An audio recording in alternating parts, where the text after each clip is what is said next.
Gender. Gender মানে কি? Gender মানে লিঙ্গ।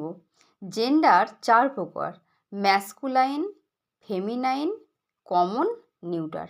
ম্যাসকুলাইন জেন্ডারটা কি? সমস্ত পুরুষ জাতিকে বোঝাবে। পুরুষ জাতিকে বোঝালে সেটা হবে ম্যাসকুলাইন।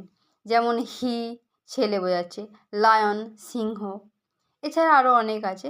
ফেমিনাইন সমস্ত স্ত্রী জাতিকে বলা হবে ফেমিনাইন জেন্ডার।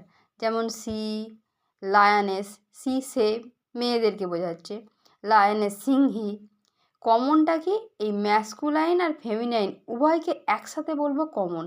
যেমন টিচার, টিচার মানে শিক্ষক মহাশয় হতে পারে, আবার শিক্ষিকাও হতে পারে। স্টুডেন্ট ছাত্রছাত্রী উভয়কেই বোঝাচ্ছে। নিউটার কি? নিউটার হচ্ছে বস্তু বোঝাবে।